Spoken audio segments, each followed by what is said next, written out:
If you want to see a deplorable level of permissions, look at backup applications. Absolutely short of despicable if you look at the amount of permissions I have seen in directories where they're not only have directory.readwrite.all because you think, okay, I'm done. Then they staple on things like users.readwrite.all, mail.readwrite.all. So not only explicit everything permissions, and bear in mind, these are graph permissions, right? So then they would also, in the older days, have specific API permissions, so that have everything from an EWS point of view. But you haven't heard that term for a while. And then you can do everything in a SharePoint site collection. And we're still talking about a backup tool, right? It's like, yep. And why is it so massively over-permissioned? But there it is. So every single backup tool that I've seen up until about a year ago that was registered in Entra as an application had more rights than you needed to start a war. Most Entra ID reviews focus on roles and permissions. So, for instance, who's been granted global admin permissions and what looks obviously dangerous. But what if the real issue wasn't a privileged user at all? What if a regular user with no special permissions in Entra ID were able to put themselves on a path to becoming a global administrator? That's the question that we're going to be looking at in today's episode. Today I'm joined by Nicolas Blank, who's an identity architect and MVP, and we're going to be looking at a class of risk in Entra ID that's often overlooked, and a new tool that he's developed called Privileged App Path Auditor that helps admins uncover this class of risk. Before we go over to Nicolas, here's a quick message from today's sponsor, Caresoft. Active Directory isn't just infrastructure, it's your business.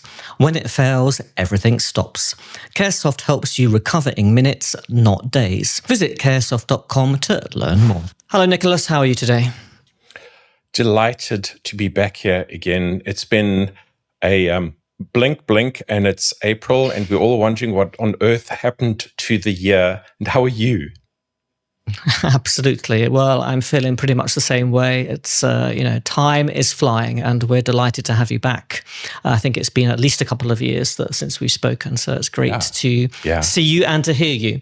So the reason I got you onto the show today, Nicolas, was to talk about something very specific that I saw pop up in my LinkedIn feed probably 2 or 3 weeks ago now about a new tool that you've been working on, which I believe is kind of in a version 0.5 or something like that, the last time I looked. So this has got something to do with Microsoft Entra and application registrations and the potential, from what I understood, of a pretty serious privilege issue. So could you tell us a little bit about what has been going on and why you created this tool in the first place? Very, very simply, and just to take all of the mystery out of it, is that applications can be incredibly powerful. And if you own the application one way or another, and there's different mechanisms you can own an application, you can act as that application. If that application is highly privileged or is the equivalent of a global admin, you could be a global admin and do anything a global admin can do without being in that group. In a nutshell. And it doesn't need to be more complicated than that. Okay. So excuse my ignorance a little bit. So I'm trying to kind of conceptualize or visualize, I suppose, how that looks. So there's an application which has its own set of permissions. Yes. And there's a user that has its own set of permissions. And what you're saying is that if the application has a very high level of privilege, that regardless of what privileges the user has, they could essentially use or inherit those privileges that application has. Is that what I'm understanding? Exactly right. So just to be a little bit explicit, the permission that application could be directory.readwrite.all. which does exactly what it says on the tin. You can read write to anything in Entra. And there's a couple of permissions like that are floating around, which are either giving you direct access to do anything in Entra, or literally just a step away, where if you have that permission, you can give yourself guard level permission, so to speak, within Entra. And using them is not hard. And there are many ways that you could log in as an application, either via PowerShell or via a command line with Graph API, which, there's utilities for this. And it's fairly well documented how to do this. I'm not going to bore the listeners with the exact, this is where you do this. However, the mechanism is that once you have authenticated as that application, you are everything that application is, including all of the privileges that it has. Okay, so I'm just going to step back again a little bit. So Indeed. At the very beginning, you mentioned if a user is the owner of an application. So if I am a standard user, I don't know, am I able to create an app registration in Entra or whatever permissions I need to do that? Could I suppose is the right question, give that application global admin permission or a high level of privilege? Or are you suggesting that already happens, somebody else creates that app registration and the user happens to become its owner? Does that make sense? Exactly. So I'll answer the question saying no, and yes. So okay. As a normal user in a modern tenant, you can do very little. Okay. And that's hopefully because you've switched off everything that you could have done. Now, in the kinder, friendlier days when we were a lot more ignorant, we would just allow users to create applications through things like Teams. Remember those days? You'd open up Teams, you go, ooh, there's applications, and I'm going to install this for my entire org. Yes. Right? And then you'd have these weird and wonderful applications pop up, and your co-workers would say, who installed that? And why is it asking me questions? So that's an example of an application. Could you install it then? Right. Yes. Are there explicit controls to turn that off? Yes. Has Microsoft defaulted to turning that off for newer tenants? Yes. Is that something you should check? Absolutely. Okay. So that answers the two no's.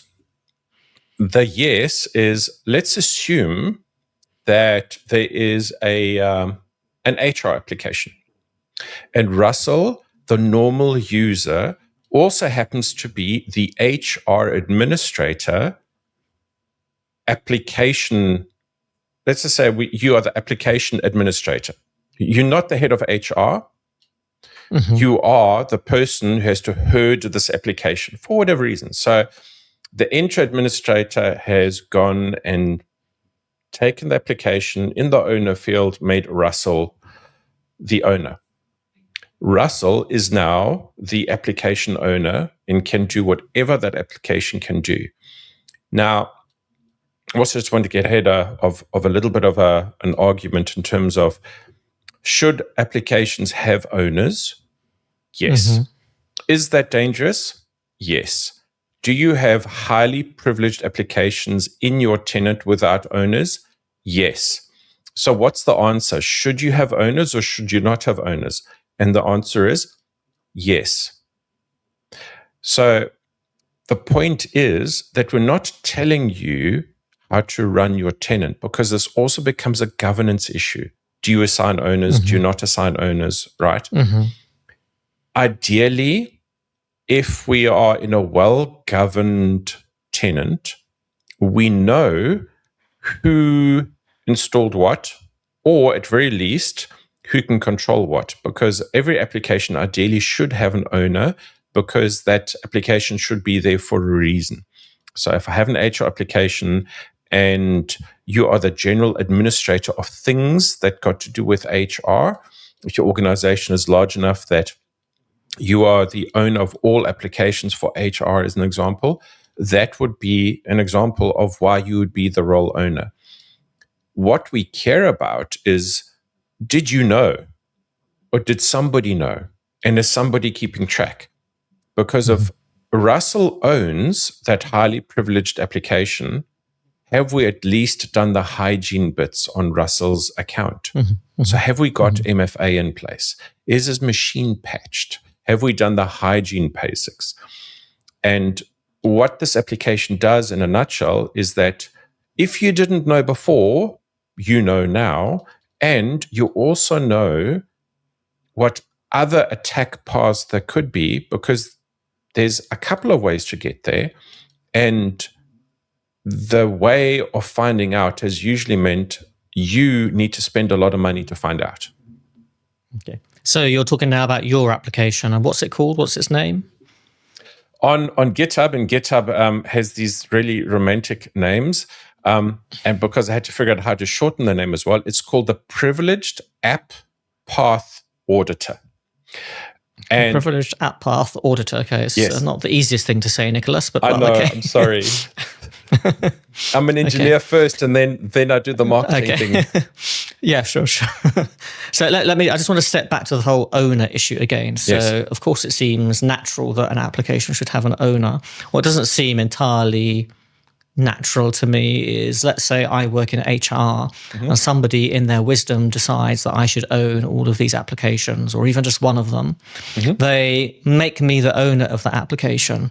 But just because, I work in HR and I should have some oversight of these applications doesn't necessarily mean I have the competence to have the privileges that might go along with the owner role. Would that be fair? Or should the owner have, God-level privileges on the application? I guess is what I'm asking. To be fair, very few applications under the sun actually need that level of applications. Sorry, I just said a dumb thing. Very few applications under the sun need that level of permissions, actually. However, if you look at the code examples that we've had on Microsoft Learn for the last however many years, they used to say, here's 3 ways of doing something. And the top one tended to be the most over-permissioned. And what did we do?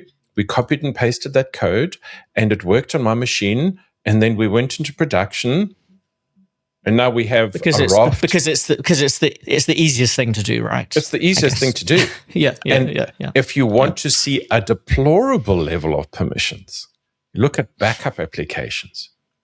Absolutely short of despicable. If you look at the amount of permissions I have seen in directories where they're not only have directory.readwrite.all because you think, okay, I'm done. Then they staple on things like users.readwrite.all, mail.readwrite.all. So not only explicit everything permissions, and bear in mind, these are graph permissions, right? So then they would also, in the older days, have specific API permissions. So they'd have everything from an EWS point of view. Bet you haven't heard that term for a while. And then you can do everything in a SharePoint site collection. And we're still talking about a backup tool, right? It's like, yep. And why is it so massively over-permissioned? But there it is. So every single backup tool that I've seen up until about a year ago that was registered in Entra as an application had more rights than you needed to start a war. Right. Yeah. I mean, I think many of us will be familiar with that issue from, I'm not going to say the on-premises days, because we do still have on-premises, but those things go on, of course. Indeed. Once you start, implementing the principle of least privilege, then it becomes harder because things don't work, and we have to work out, well, what privilege do we need to give it to work, and all that kind of thing, I guess. If I may, Russell. Right. Okay. You've just described the solution. The reason why we are in this position is because we don't deploy applications with least privilege. We deploy applications, and then we don't know what's there. Oh, Yeah, well, I've been having this conversation for 20 odd years, Nicholas, and we're still sitting here today having the same conversation. It's a little bit why we get depressing, paid actually, the big but bucks. Yes.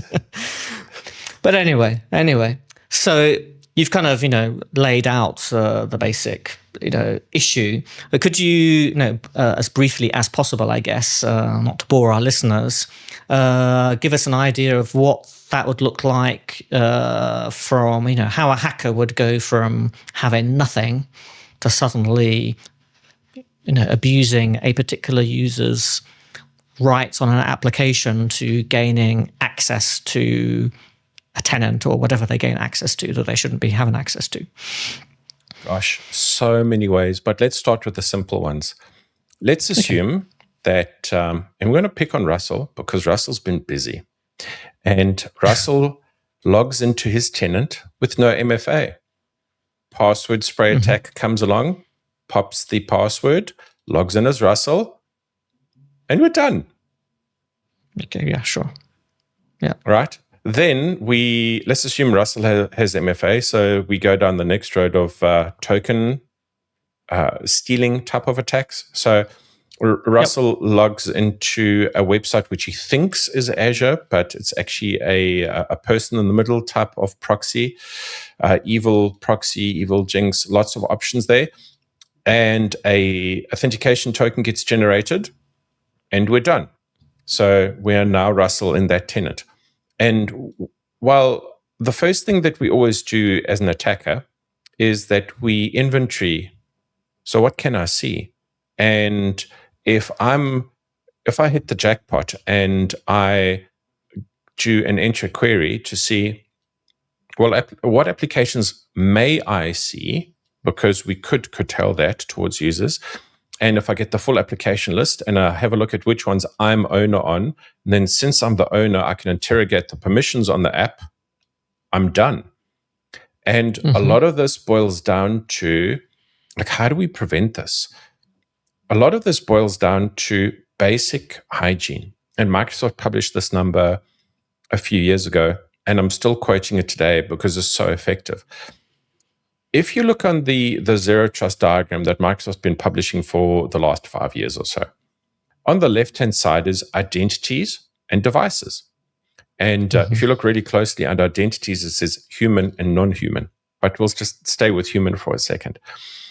If Russell's got MFA, if Russell's machine is patched, if you've got decent antivirus, if you've got a conditional access policy in place that stops Russell from logging in from North Korea, right? So we've done basic hygiene. Then 96% of attacks, the drive-by stuff, are worthless. And in terms of the 80-20 principle, we're not even there. It's the 96-4. So those 4% of attacks, to craft those attacks, become so much more expensive. So if we do a lot of the basics, and the reason why I wrote the script is so that at least you know what's in your tenant and what you should be aware of. If Russell, for whatever reason, is the owner of a highly privileged app, should we not then flag him and make sure that we monitor Russell's login activity and the application that Russell uses, and they are highly privileged? Should we not see if those applications are performing actions which are logged? All of these things are logged. And how would we know in the first place? Well, everything starts with inventory. And if you've ever watched any Marie Kondo, when she walks into the house and she does the whole say goodbye to this thing, right? She takes everyone into the bedroom first, gets them to empty out all of their cupboards, all of their clothes onto the bedroom, so you actually see what you own, have the shock of your life, and then realize maybe you don't need 15 pairs of ski pants. Maybe you just need 2 or 3. And so this inventory moment is what we're empowering with the script. Let me understand, what have I got? I didn't know I had it. Well, then let me do some basics. Let me make sure that Russell is secure. Are you patched, Russell? Okay, Russell's patched. Do you have MFA? Oh, no MFA. Smack on the wrist for admin. Let's fix MFA. Yeah, I mean, I would definitely monitor me because I'm a bit of a liability in general. But but anyway, so this is a PowerShell script, as I understood. Yes. It's a PowerShell script, and it's intentionally written towards PowerShell 7. So it'll run on literally anything that .NET Core can execute on. So that includes macOS, Linux, and Windows. Okay. So when you started to develop the script, what was the hardest part to make work? And I guess in terms of getting the information out of Entra that you needed to create this inventory, or any other part of it, if you want to tell us. So for my sins, I used to teach PowerShell in the days of PowerShell 1 and 2. So that was a long time ago. And you haven't really done much in PowerShell until you've spent 4 days chasing a semicolon and then realizing it was just in the wrong place. So the hardest part of this was actually coming up with the logic. And the base logic, if I may share my own LinkedIn story, was and the vendor shall remain nameless, but I saw this thing. It was an ad on LinkedIn that said, there's a scenario where applications are over-permissioned and normal humans could be those over-permissioned applications and act as them through the rights that they inherit. And if you buy our product, we'll tell you who they are. And that really hacked me off, because I thought, but we've known this has been a problem for years and years and years and years. So then the hardest part to start with was the logic. And one Sunday afternoon, I literally had a nap. I woke up from the nap and I thought, I know how to logic this. And after that, it's not hard, because we've had people like Merrill Fernando document how to do graph development in PowerShell for years. So he's got ridiculously amazing tools like Graph X-Ray that make things easier for you to figure out, well, what scope do I actually need? And if you've never used things like Graph X-Ray, or he's got an MCP called Locker, it is such an eye-opener and so empowering, because you go from this directory what was that again, to actually understanding what it looks like. And then graph development's been around for a while as well.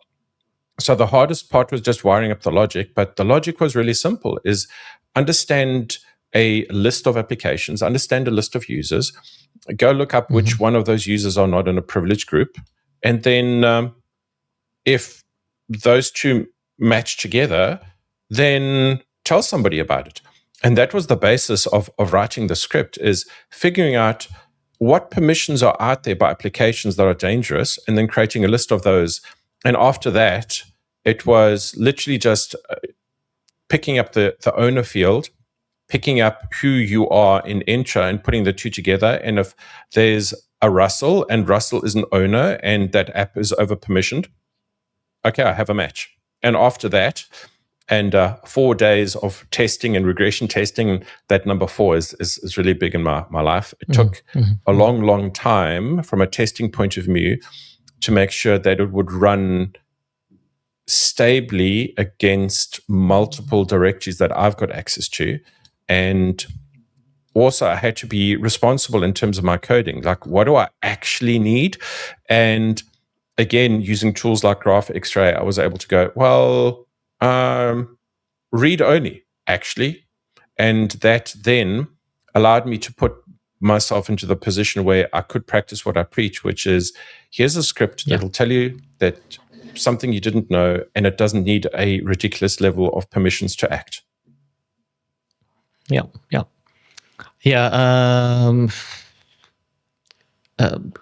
I think all that stuff that Merrill does, I spoke to Merrill on Petri Dish, I think it was October, November last year. So I'll put a link in the description of this video to his video, and he talks about all of those tools. I mean, I don't do PowerShell scripting anymore. I mean, I used to, and I don't think those tools were available when I needed them. Damn it, but there are a lot of great tools that make these things, especially dealing with, accessing the graph and all that kind of stuff much easier.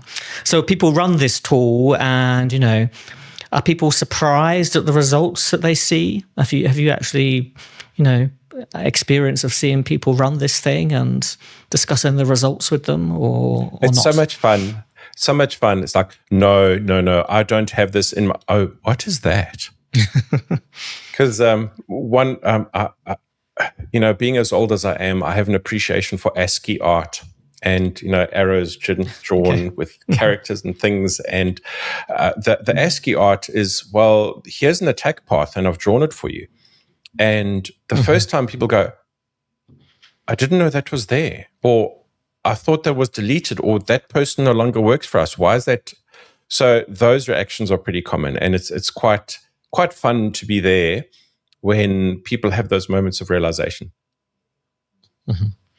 So let's say this tool, surfaces, an attack path or various attack paths in a tenant.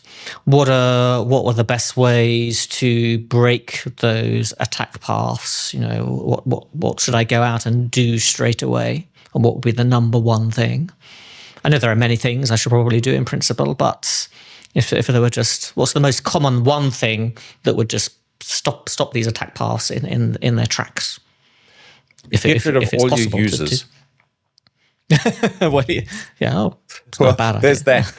So the first time you run the tool, it tells you what you have. And then you realize you didn't read the README. And the README, it says, if you want the CSV file, you have to ask for the CSV file.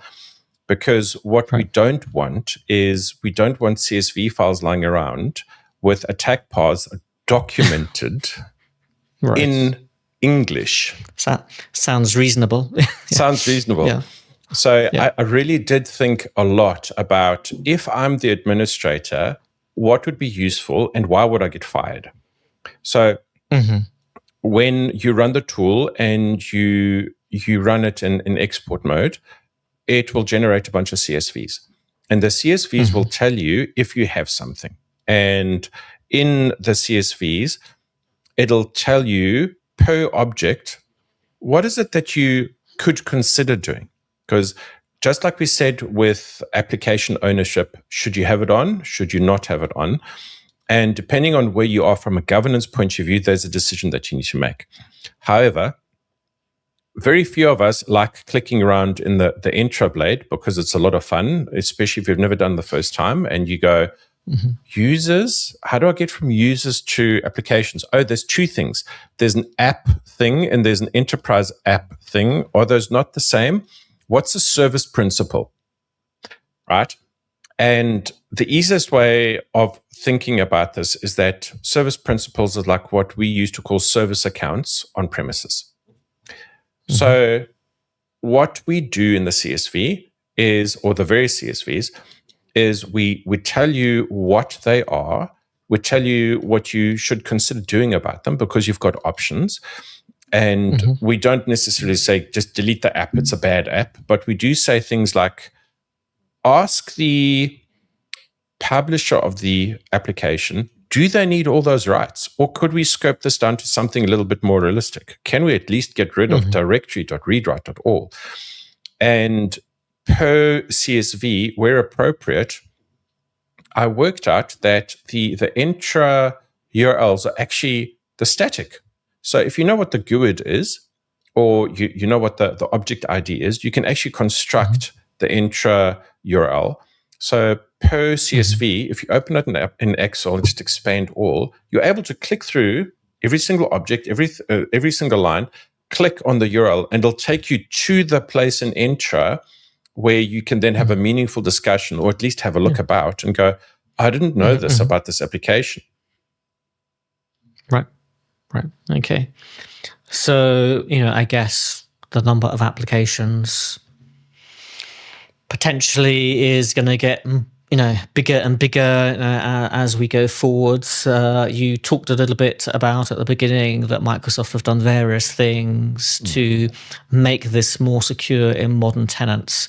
But do you see this class of risk becoming more common, or are the things that Microsoft has put in place likely to mean going forwards that it's going to become less of a problem? Microsoft has done a terrible job of documenting this risk because it's been a little bit of a techie thing. And only in the last 2 years has it become more of a mainstream thing to understand that applications have got privileges and that we've got human and non-human identities, and the non-human identities are applications. And we haven't even talked about agents yet, Russell. There's agents, but we'll ignore those for now. Okay, I don't worry. I won't let you go without talking about AI. Yeah, bit of sprinkle of AI on everything. So over the last couple of years, it's become easier to do it, but you've had to spend money. So you needed things that end with P2, which are not cheap, so that you could not only instrument it, but you would see it in the logs, and that the logs would make sense to a semi-normal human being. You know, if you like reading logs, good on you, no judgment. But you needed to spend money with Microsoft, and the two SKUs that, and I called this out in the README as well, they're not cheap SKUs. And of course, there's a whole raft of third-party applications that actually do what we do in PowerShell and Graph and go, here's a lot of money for you to figure this out. So Microsoft hasn't really documented this, and some of the attack paths that are in there, like the shadow admins and the fact that you can use a privileged role to give yourself permission to a service principal, that service account thing. So you could use a privileged role to give yourself permissions to that service account, and that's an attack vector that's kind of documented, but it was documented by somebody else. I did call them out in the LinkedIn post, so apologies not having the name off the top of my head. But it's still like a hard thing dealing with applications and having to explain to people that applications have defined and discrete identities in Entra, and because of that, they've got privileges and they can be abused. Right. Now, I know that you're raring to talk about artificial intelligence. I don't think we've had a single episode of this podcast since we restarted it last year where AI isn't, discussed, of course, in some way or the other. So you mentioned non-human identities, I believe is the right term. Indeed. So how are they making things worse, Nicolas? Well, you know how Microsoft encourages you to do stuff and things in places like Copilot Studio, as an example. I know. I've been using it today. So, Did you know that when you built something in there, you just built another identity in Entra, and you don't know what permissions it has. You don't know what it can do, but you've built one. You didn't know that you did. So what we do when we create agents need privileges, and they need scopes, and they need a way of understanding what they can and can't do. And part of how we do that is we give them permissions in Entra. And it doesn't matter if this is your HR application or, within reason, if this is the identity that you've created through Copilot Studio, which has got scoped rights on SharePoint, and you take either one of those over, you now have more rights than you started off with. Right.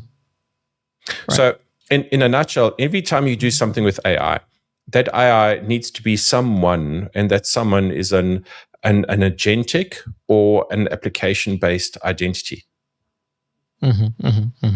Yeah.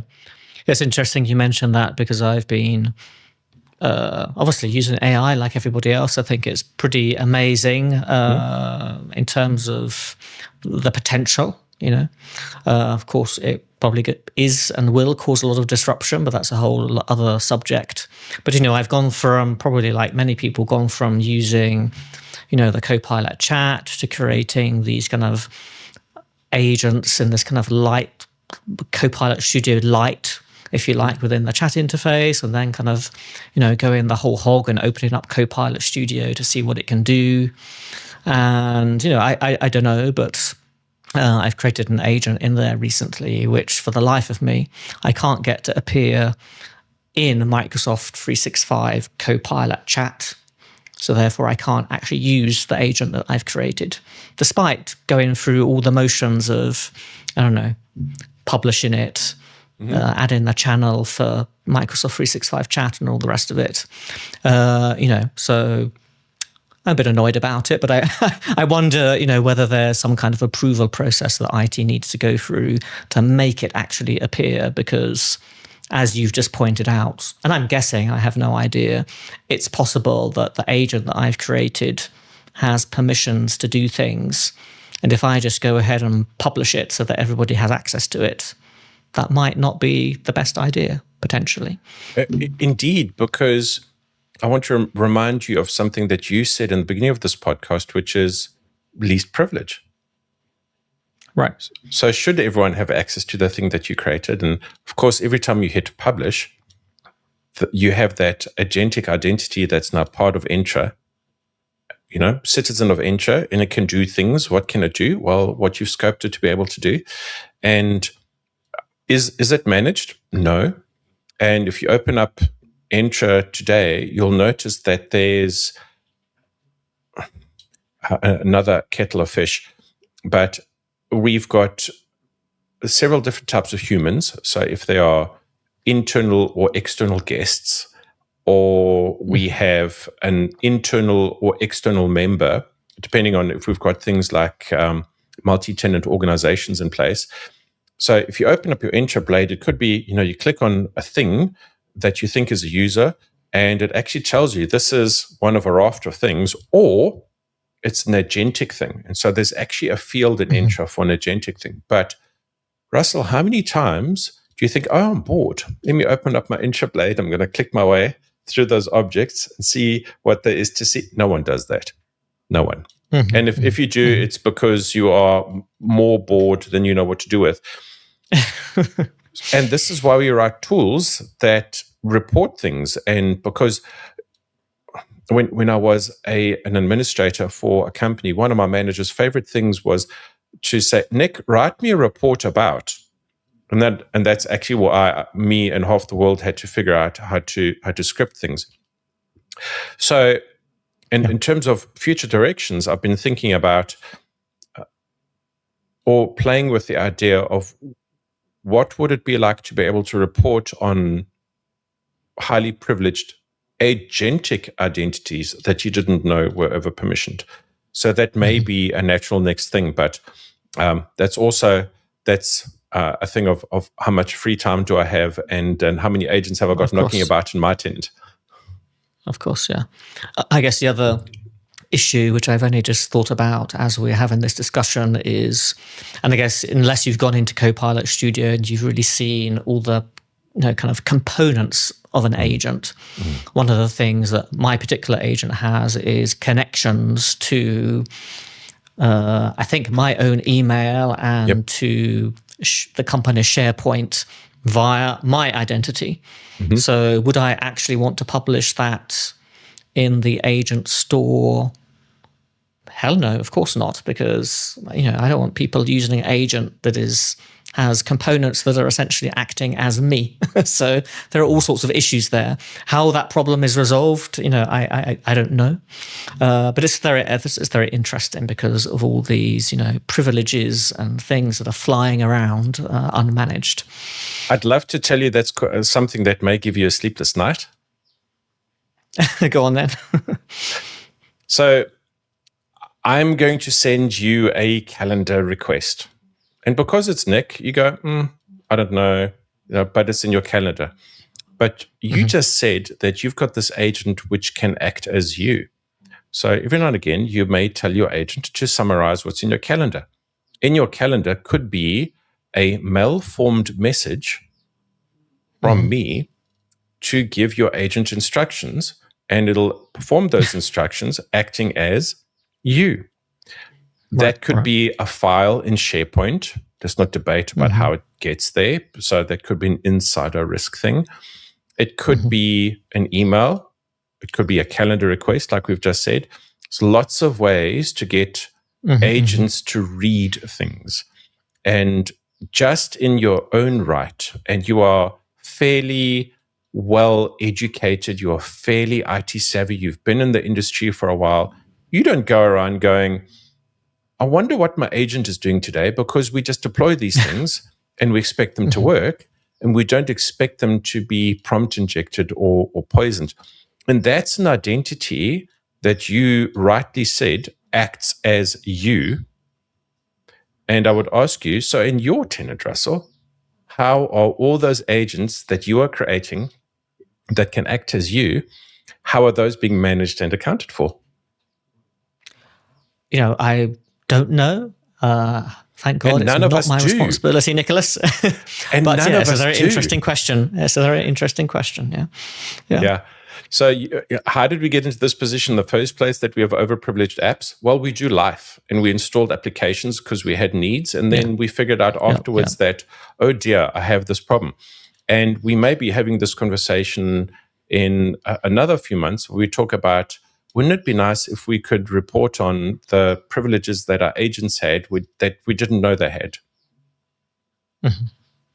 So that brings me to the final question, which is, and you've kind of partly answered it, I guess, is, if we're thinking about, auditing all of this stuff in Entra, how should I think about this auditing? What should I be auditing? How would I go about it? Is the tool that you've created, have you got, plans? So you've already mentioned some plans about how if you had the time, it might develop. If I'm an administrator, ideal world, in an ideal world, yes. If I'm an administrator, one of the things I struggle with is that I didn't know that there was ... And how hard is it to find out? If I want to do a Marie Kondo moment based on the applications that I have, the privileges that are there, what is this shadow admin thing? Why do I have to care about service principles? At least there's a place to start. So I'm not telling you what to do. What I am telling you is, did you know that there was something, and did you know you had options? And my heart is really to want to empower people. And that's why there's a licensing model on there, which says it's completely open source. You can do with it what you want. You can't use it as part of a third-party product and charge for it. It is meant for administrators to empower themselves to be able to answer the questions about their own tenant they didn't know about. Great. Well, I would encourage everybody watching to go and check out the tool. Of course, we'll put the link to the repo, to the GitHub repo in the description for the video. I'll also put a link to Merrill's video so that you can go and check out all of his amazing tools if you want to, do some developing of your own, maybe. But that was a very interesting conversation, Nicolas. I'm glad I stumbled across this post on LinkedIn a few weeks ago. Otherwise, I might not have known about your tool. And it's a very interesting area. I know a lot of security companies are now kind of offering various things, especially connected to non-human identities, of course, and how do you manage this thing, including Microsoft, of course. They have various things that are either already out or in preview, I think, to help organizations deal with these kinds of issues. Okay, so thank you very much for your time, Nicolas. It was a great conversation. Likewise, thank you. Thanks for having me on the show. It's always a pleasure to see you. So thank you so much. Thank you. It's always great to speak to you. I'd like to thank the sponsors of today's episode, Chaosoft. But that's it from me today, and I will see you next time.